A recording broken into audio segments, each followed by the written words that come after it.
begin today looking at some fundamentals of market economics, the principles of supply and demand and price formation. And I tried my best to think of a good joke to start the day in this lecture with, but I really couldn't think of one. So, in this lecture, we're going to cover some of the mechanisms, the laws, and we'll touch upon this concept of equilibrium, which seems to elude me. So, in the first pillar, we began with the philosophy of human action, and that's the science of praxeology and the epistemology of it and the methodology of it. How do we know what we know? What's the method of the social sciences? Is it an empirical science, economics? Do we have to test things, falsify, verify things? Or is it a deductive science? And I think it is the latter, but moreover, I think that's the concept of philosophy, really, and logic, is the deductive analysis.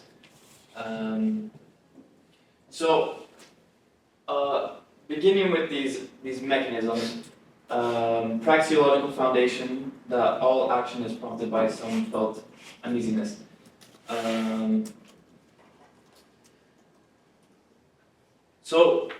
When we're going over the fundamentals, we're trying to keep this foundational perspective of praxeology. That is, people act in the world, as Mises describes it, people have this felt uneasiness, and they're trying to alleviate their uneasiness. This is the concept of human action. So, how do we derive our law of demand? Well, we begin with the law of diminishing marginal utility, which is that the utility of each additional unit of a good decreases as the supply of a unit increases. So let's use an example and work our way through this. We have 4 units of water. We have our first unit of water for drinking, our second unit of water for bathing, our third unit of water for watering plants, and our fourth unit of water for washing the car.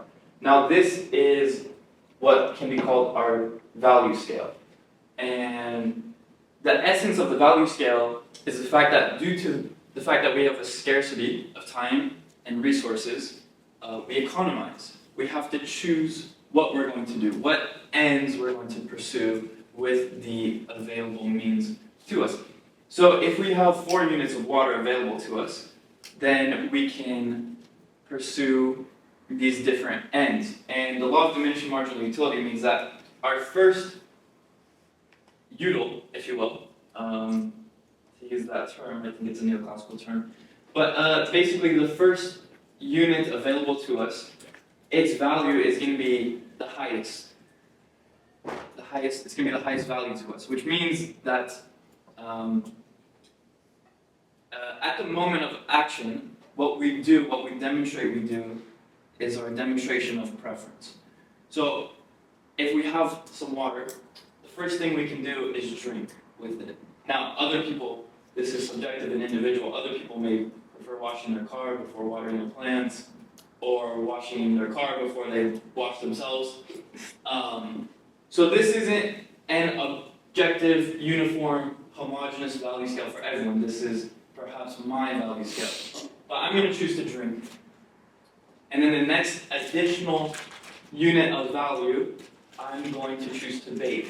And so the more units we have available to us indefinitely, each additional unit is going to be less valuable to us. So the question is, what happens if one of the units of water is removed? Let's just say these are in buckets, and my bucket with number 2 is removed, it's stolen, I kick it over, it's gone. Do I then go from drinking water to watering my plants and washing my car, and I just forego bathing altogether? No, I'm going to reorder my available units in my value scale. But I'm going to forego the last unit available to me, which is washing my car, because now I have only 3. So the last thing I would do, the lowest value to me, would be washing my car. So that's what I will forego. So this is the law of diminishing marginal utility. You'll go without the least valued n that one could have pursued if they had that additional unit. The increment of satisfaction that one derives from each additional unit of a good becomes smaller and smaller because each additional unit of that good is applied to a less highly valued end on that value scale. Now I have this graphical representation, and the essence of this is to display graphically this demand curve. And we'll come to the supply curve in just a minute, so forgo that. Don't worry about equilibrium right now. But this is our graph where we have price on the y-axis and quantity on the x-axis. And what this is trying to display is why is the demand curve downward sloping into the right. And there's no need to assume that it's straight, it could be jagged. But what this really is showing that if we have, say, like 1 unit is here, 2, 3, 4, that we're willing to pay a higher price for our first unit of something, of value. It's gonna be more valuable to us, so we're willing to pay a higher price for something. As we have more of something, more additional units of water, we value it less. So the price we're willing to pay is going to be lower, say towards our 5th, 6th, 7th, 8th, etc. Unit of water. We're going to be paying a lower price for each additional unit, because we value things on the margin. This is the essence of subjective value. We don't value things in a homogeneous stock. Each additional unit has a different value that we associate to it. So this is why the demand curve is sloping downward into the right. Some people draw it curved, but this is the graph we have with this at the moment. So now let's talk about the law of supply, producer incentives and resource allocation. Some of Mises's perspectives on the law of supply is, again, subjective value. The value of a good is subjective to the individual, and therefore the quantity supplied is based on the producer's perception of profit potential at different price points.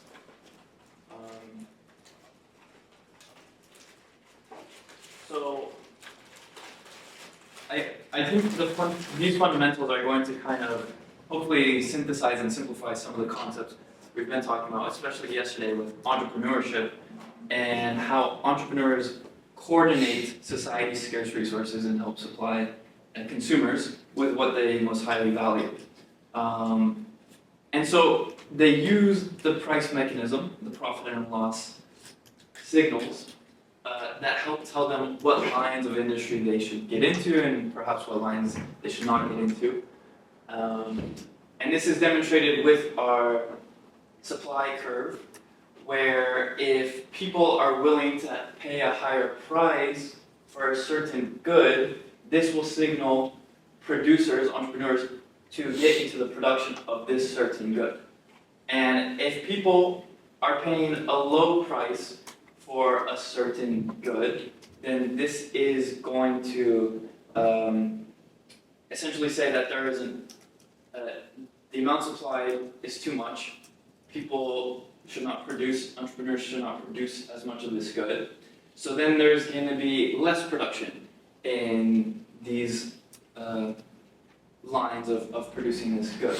And so then this will lower the quantity produced, and people, the market helps find its clearing price point.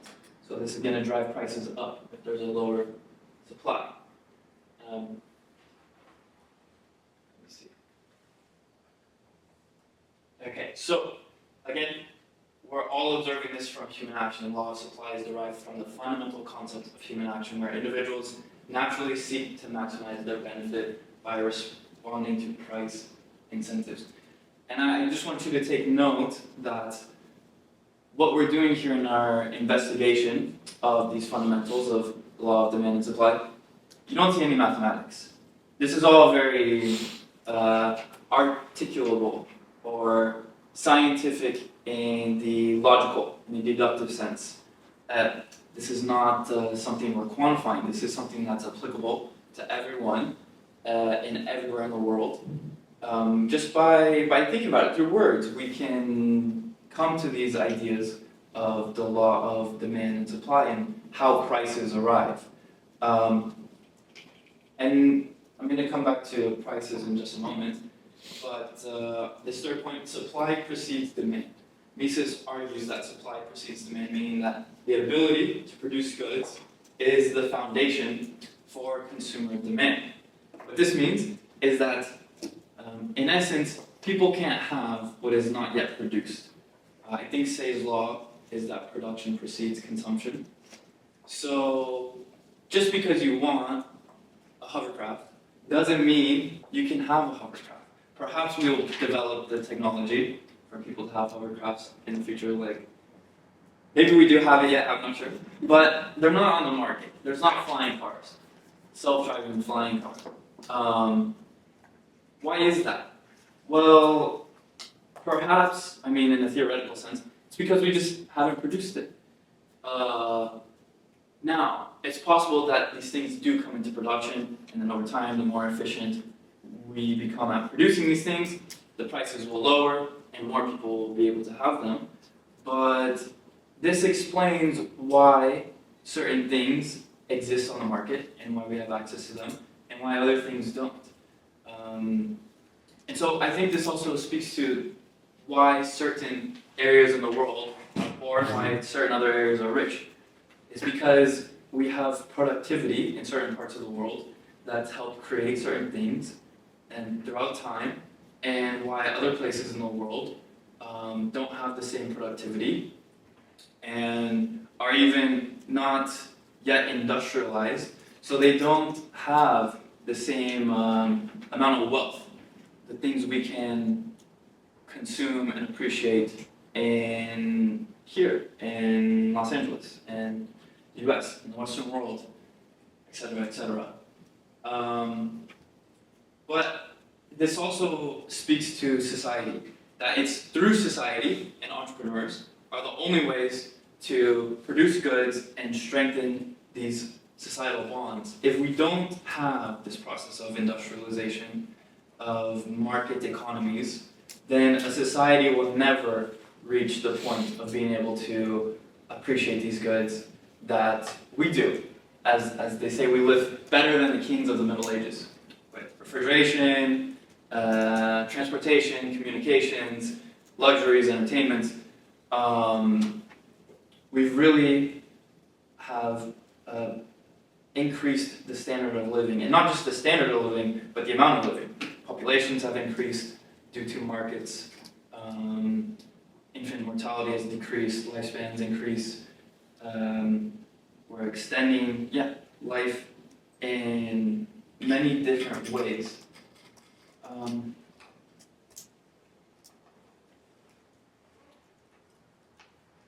Okay. So now, one last point on the law of supply. As the price of a good increases, the quantity supplied by producers also increases, meaning sellers are willing to provide more of a product when the price is higher. This is typically represented by an upward sloping curve on a supply and demand graph. Okay, so we've established the law of demand, downward sloping and to the right due to the individual subjective value scales, and the law of supply of available resources and entrepreneurial feedback from the price mechanism and the profit motive, pushing entrepreneurs into certain lines of production based on their potential profits and avoidance of losses. But again, coming back to the subjective valuations of consumers, deciding what they're willing to pay for prices, and this price mechanism again puts the whole society in a complex dynamic process. So now I want to speak to this concept of price and this equilibrium point. And please don't tell Professor Skousen that I'm using a graphical representation of supply and demand. And I was thinking about this, I mean, yesterday and this morning as well, of trying to understand, like, is there this equilibrium out in society? And it still eludes me, and maybe I'm being naive, but I don't think so. If we can produce something, I think a better way to understand this is, okay, if there's an equilibrium price, does that imply that there's an equilibrium quantity? And to me, it's like my feelings change, I'm dynamic. Maybe I want one ice cream sandwich today, maybe I want two, maybe I want three. Maybe tomorrow I want 0. So what is my equilibrium quantity of consuming ice cream sandwiches? I don't know. Or like if we're sticking with apples, I think it should be in relation, this concept of equilibrium, because it is a neoclassical concept. I mean, even the equilibrium prices are dynamic, they're signals. They're constantly in fluctuation. More so in the producer goods. And then when they reach through the stages of production, the consumer goods, they might be less fluctuating that we see, but yet they're still fluctuating. Like we were talking about a menu, it costs money to print a menu, so there's a price on it. But that price isn't static, it has its influences. Some people want this dish, some people don't want this dish. Until they print another menu and put that investment into their business, the prices are going to look the same. So, yeah, this concept of equilibrium, I think, is elusive, but it's also misleading, and I think it also is a neoclassical justification for thinking that with the right influences, say the price is above the equilibrium or below the equilibrium, you have this misallocation of resources and the dead losses that could have been had by society, but producers aren't willing to supply at that certain price. So I think it does foundationally, philosophically, give the justification for the policymakers to intervene in the economy and price adjustments. Mises has a good example of using the production of milk and price ceilings as why policymakers don't achieve the ends that they desire. Because if you impose a price ceiling, obviously it's going to be below this quote-unquote equilibrium price. So say we impose a price for the production of milk here, the quantity supplied is here, but at that quantity, or at that price, the demand is here.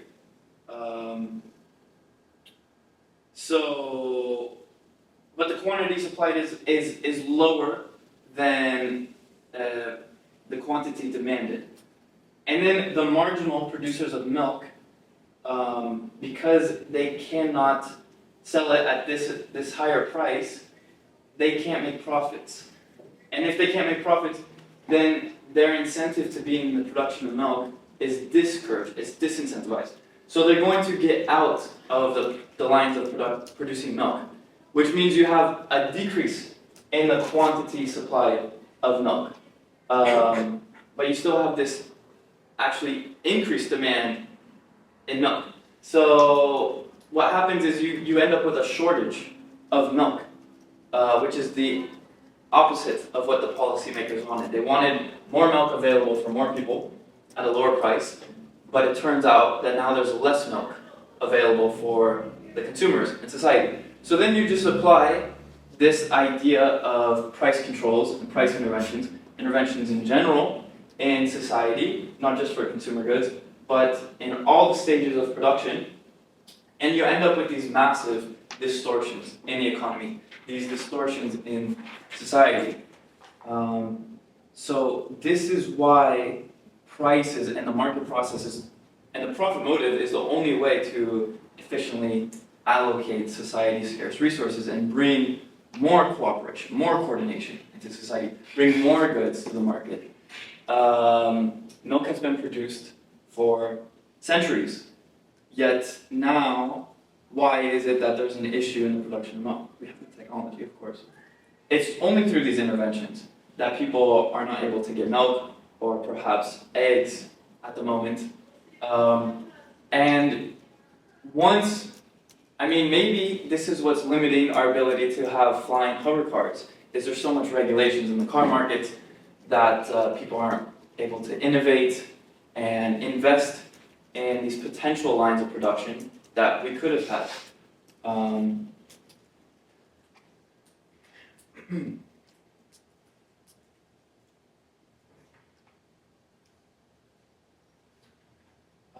Yeah, so this is a good quote I found from Frank Shostak.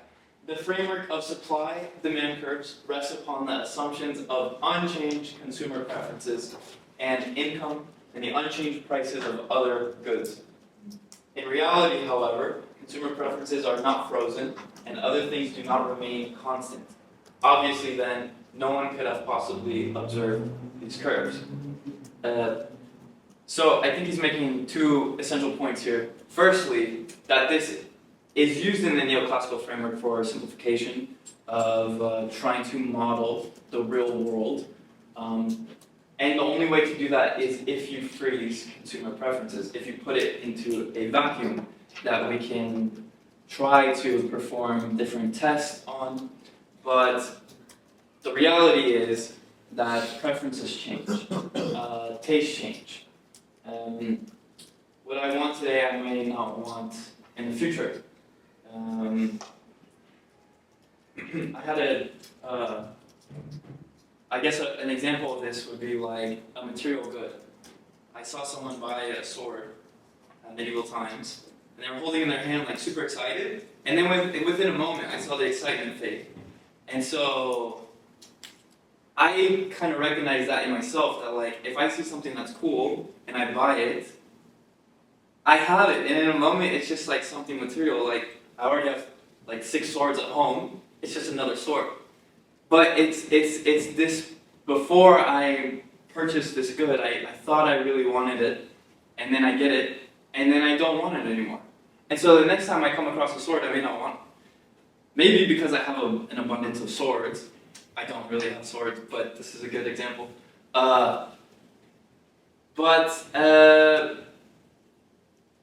This is the dynamism of taste, of what we think we want, what we say we want today, may not be what we want tomorrow. And this is why economics and the human desire, human consciousness, is not something that we can model. It remains dynamic. New ideas come to us all the time, and it will influence our decision and what we choose to purchase. So Mises, when he's describing human action, he's saying that ideas precede action. It's ideas that lead people to act. Ideas of what we think we want. And my lecture after lunch, I'm going to go more into this importance of ideas and which ideas that I prefer. But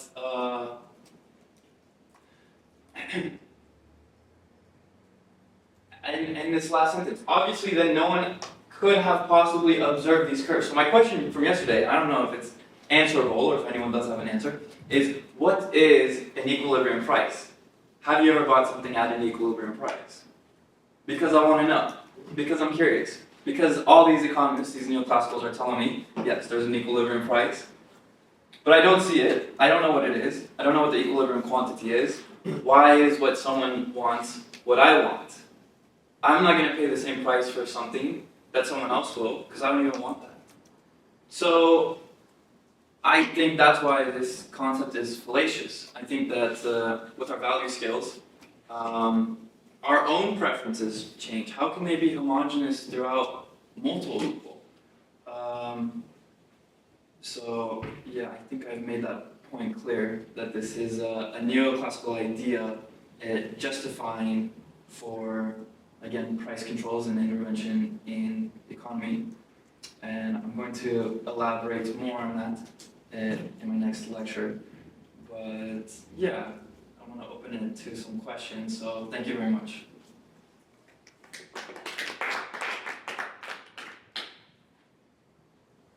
Yes.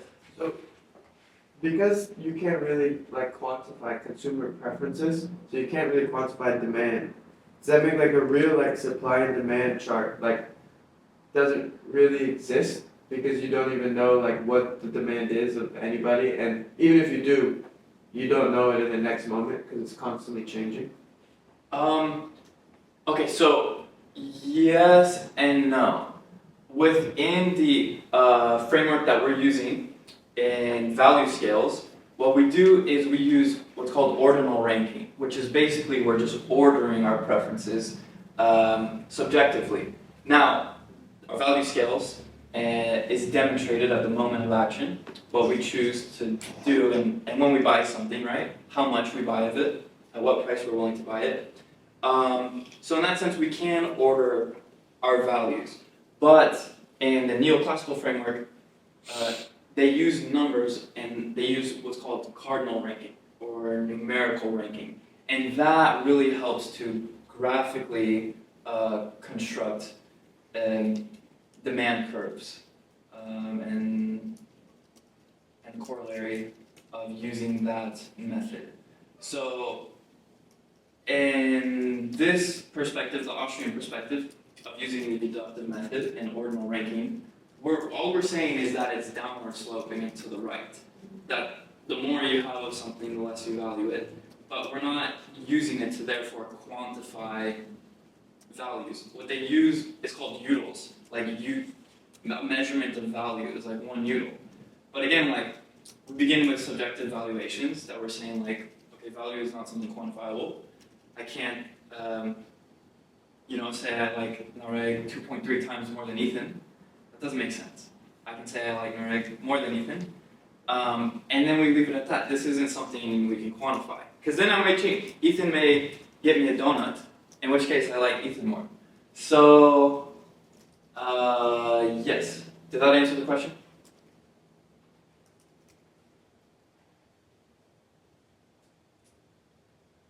Good question. Okay. I think when I think about equilibrium is like stores selling clothing, and then eventually there is a surplus and they put a sale. Let me hit you on the mic. Yeah. So when businesses introduce discount, so which one is the equilibrium price? Is it the previous price or the new discounted price? Because they anticipate that the discounted price is going to clear the market.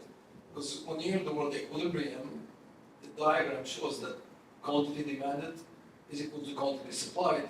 There's no surplus, there's no shortage. But in the real world, most of the stores, they introduce discounts at some point, right? Mm-hmm. So then the question is, what was the previous price? It wasn't an equilibrium price. Right. And now sometimes the second discounted price doesn't clear the market. They introduce a third discount price. And sometimes there's leftovers and they sell it in bulk. So now like which one of these is the equilibrium price? Obviously the equilibrium price is moving from one point to another point. And then even at the bulk level, you don't even know. Sometimes just to get rid of inventory, you just lower the price, sell it, make I don't even know if that was the actual equilibrium price, because you just want to get rid of merchandise now. So it's a trial and error, but I don't think at any point in time we can claim that there is an equilibrium price that clears the market. Yeah, and I think going off that, this is very much like a static snapshot of a single scale of demand and supply. But in reality, like, I think it'd be good to think that like the demand curves are shifting. We have shifts in demand combined with shifts in supply. So you have these lines that are constantly overlapping, but that's way too hard to graph or depict. So we just say like, boom, it's static. Going off that too, some people want to pay higher prices for things because they think psychologically it's a better product if it's more costly, it's more expensive. it must be better. So sometimes, I mean, I don't know how you would graph that, but you want to pay a higher price for something. So then that really like shifts the demand curve in a way. I mean, because at any moment for anything, for any price, like just because I 10x something like luxury clothing, for example, like people will pay a higher price for the same product for like the psychological, I guess, satisfaction of thinking that they bought something that's like cooler. But this is a subjective phenomenon. Like fashion over time, like the colonial age was like different. Like what people find to be cool evolves. I think perhaps it is something of a psychological phenomenon. But yeah, it's not something that we can graphically depict without severely undermining reality and the human experience in society. But that is the essence of using the neoclassical framework. Is we're not trying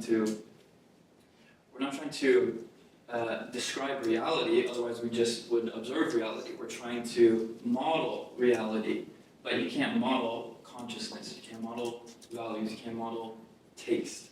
So this, I think, describes the graphical representation of the supply and demand curves. Good morning, Karen. Good morning. I'm taking some questions on law of demand and supply, prices, equilibriums, if there's anything that comes to mind. Okay. Yeah. I just Yes. want Yeah. to. Yeah. So if like we decide like how much we demand something in the moment of action, like when we buy it, does that mean maybe like the equilibrium point of something can only be decided in the moment of action when we buy something, because that's when like the supply meets the demand and we make the purchase. So like an equilibrium point is only kind of relegated to one good at one time, like for one person. Yes, I would definitely say so because again, people value things differently. So even if there is this equilibrium concept, it is so momentary, so fleeting that it, I think, wouldn't even really exist. Because how many times have you bought something and you're like, shit, that was costly, like that was too expensive. Like I really wish I didn't have to pay this price for it, but you did. So you demonstrated that was the price you're willing to pay for something. Is that the equilibrium? Obviously you would have liked it if it was cheaper. So you would have bought something at a cheaper price. So is that more of the equilibrium price? But the seller isn't willing to sell at a cheaper price. That's what makes the equilibrium. Right. It's the compromise. Well, that speaks to production and supply. Then you know what I mean. Then it's the entrepreneurial opportunity for someone to come in and sell at a cheaper price. Yeah. So then you do have a supplier selling at a cheaper price. And the equilibrium changes. And the equilibrium. So what is the equilibrium? You know what I mean? The price of something is sold at any given time. At any given time, but it's so dynamic. Yeah. And it's dependent on so many different Yeah. variables. Yes. If someone else comes in, then it's like. Changes, supply increases. Yeah, but then I think it's not even worth calling it equilibrium because equilibrium implies like some balance and equality, I think. Well, we have to balance between all these different variables, like you were saying. Sorry. It's a balance between all these different variables, like you were saying. Yes, but I think the word balance can be potentially misleading because it implies like there's some like equivalence of gravitas, which I'm not necessarily. It's the difference of values. The difference of values allows for this exchange to occur. So it's a disequality. I mean, I want to call it disequilibrium, like because it leaves us both better off. But now I have what you had, you have what I have, and we go our separate ways Yeah. until we meet again. Yeah. So then it's like maybe at that moment, like I don't know, like I think this word, it's just the price. It's just the price. We pay for it. I pay for it. We agree to it. But it's determined by so many different things. What's that? With the price, you pay to determine by all these different things, like Yes. supply and demand. And so the point of the price paid is a compromise. Right. But what's the difference between a price and an equilibrium price? What's the difference between a price paid for something and an equilibrium price paid for something?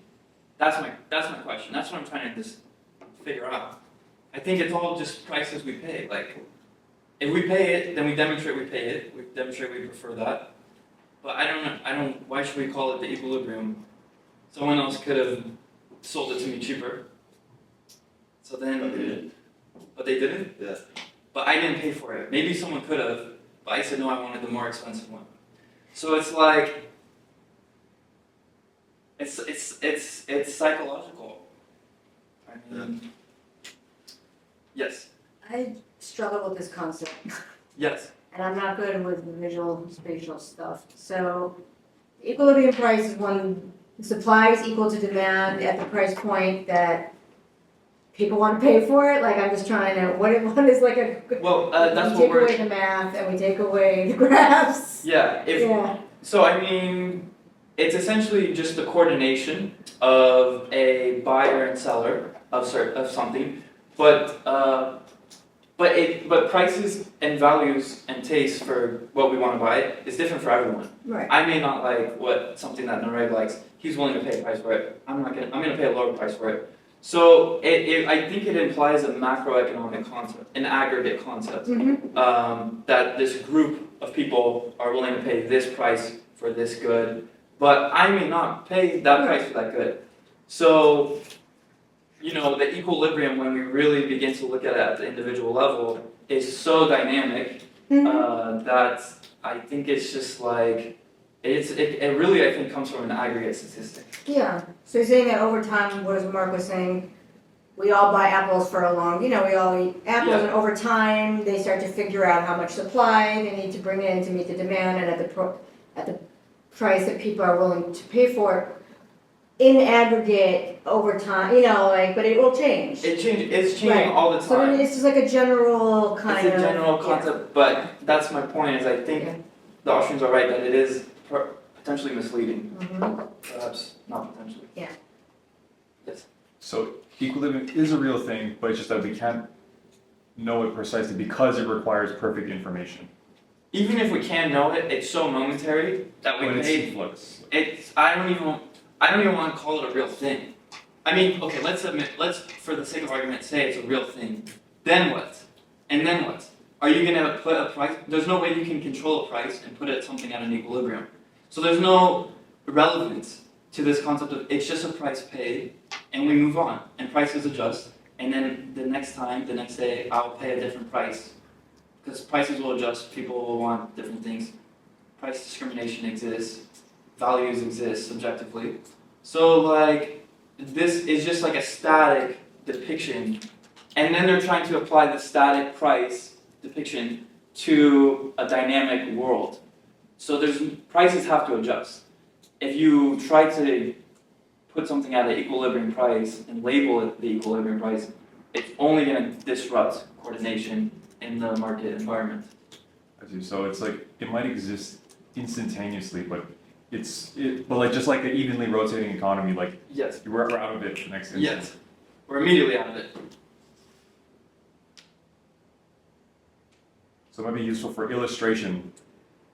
Barely, because this is so dynamic. Like, these are moving, people are producing more, they're producing less, they're shifting supplies, demands are changing, people have different trends, different ideas, they're in different places. It's going every which way. Shifts in the supply curve and demand curve. So it's like, we can't locate the equilibrium price. And it only exists for a moment for each person. So it's always shifting. So we can't locate it. So this is like a static picture graph of one moment for one person. It's not descriptive at all of the human experience in society in a market environment. That's why I don't like it. I don't think it's worthy of much more than some ridicule. Yeah. What do you think? Is that too harsh? No, it's good, yeah. Any questions? I think what was fascinating for me from your, I think what was fascinating for me is the way you presented the demand curve. Usually in textbooks, most mainstream economists, they would draw the diagram and they would say, well, if the price goes down, you demand more, right? Or if the price goes up, you demand less. That's why it's a downward sloping curve. It's like cause and effect, right? But the way you presented, I think, was fascinating to me because you introduced the teleological aspect of the demand curve. So you didn't present it as price goes down, demand goes up, price goes up, demand goes down. It wasn't cause and effect. I introduced the fact that the reason the demand curve is downward sloping because it represents the marginal preference, right? So why is the price going down, right? So it wasn't price goes down, quantity goes up, but why? So that's teleological. So the reason the price is going down is because each additional unit provides you less and less marginal utility. And that's why when the price is going, or when you're consuming more and more, the price is going down. I think it was a different introduction to the demand curve than you would see in mainstream, textbooks. So yeah. I want to credit Tom Woods in his lecture on praxeology because this is the praxeological approach to the demand curve from the margin and subjective value, but it's within the praxeological framework and approach. And I would like to also add that Jack made a point that I think it was Jack or that at the moment of action, right? I mean, if I'm paying you a price for a good, that's an equilibrium. But it's a micro equilibrium at the individual level. But the way this is presented in textbooks, a mainstream economist, is a macro. It's like a market equilibrium, and that doesn't exist. But a micro individual level, at the moment of exchange, obviously an equilibrium exists. This is the price I'm willing to pay for this many units of goods or the service. So it's a micro equilibriums, but again, it can be aggregated because by the time you start aggregation, preferences are shifting. So I would look at the equilibrium as it's a moving, and when the economists are trying to find that equilibrium, by the time you get, it's a fleeting idea. Okay, it's there, and in the next moment it's not there. So I mean, do you think my hesitation is in using the word equilibrium, the micro equilibrium? Would it be like better to just say this is the price paid in a moment of exchange? Yeah, that's perfect. Yeah, the price paid at the moment of exchange, but it's a one exchange. Yeah. It's not an aggregated exchange. Yeah. And I think also with like the physicist, the physics envy of the economists, is their attempt to use the empirical method in the methods of physics as applied to economics and social sciences, and even in their terminology. Like equilibrium, I think, is like a physicist term, perhaps. So anything that I feel like, I guess, reduces, human society to the levels of inanimate ideas of discovering balance is like potentially misleading. I mean, potentially harmful and destructive for society. I think that's why, there might be contention with the word equilibrium itself. Yes? I don't know if you can answer this question, but I've always wondered, okay, somebody opens a new grocery store, how do they know what to charge for a green apple? Right. Is this, I'm serious, okay, is this information somewhere where you look at a list and you're like, this is the average price of a green apple? I'm just honest, on a practical level, I'm just curious. I mean, it's from competition. We open a grocery store, we set the price of an apple $1 billion. Right. Who's gonna buy it? No one. So we lower the price until we get some consumption and we get the feedback that, okay, some people are willing to pay at this price, and then we try pricing it lower, and now all our apples are getting bought up because we priced our apples at 1 cent. So then we raise the price. And constantly, as entrepreneurs, every day, using the price mechanism, it's information for us. What price can we supply this good at, and that's going to satisfy our consumers, but help us retain profits. So that's prices, as Misa said, are signals of information. They're data. That's how we're going to figure out what price we should put on apples. Is from the consumer feedback. If we just impose our price arbitrarily, then it may not meet consumer demand, or they'll demand more than we're able to supply, in which case we have a shortage, in which case then we're still losing out on profits. So yeah, price discovery comes from competition, entrepreneurship, laws of demand and supply. Yeah, when I had my business and I set my price, I set it, I thought even lower than average, but one of the guys I worked with, he's like, it's too high. I'm like, well, how do you know it's lower than the average? And I didn't know. I was like, oh, I'm just looking at what the general market is, and Yeah. and you might have been right, because well, it didn't there's work something out, but to that's still Yeah, it's the too aspect high. of like marketing and advertisement, and if you can make people, simplify, consume your product at a higher price because they think it's just better. Like sometimes I'll buy it. You know what I mean? Because it's a higher price for something, even if it's the same thing, you could sell at a lower price. Yeah. But that has to do more with marketing and the psychological aspect of like advertising and stuff like that. Yeah. So yeah, there's that element to that influential factor in price determination for goods and services. Yeah. But I think we will stop here. So thank you very much. Thank you.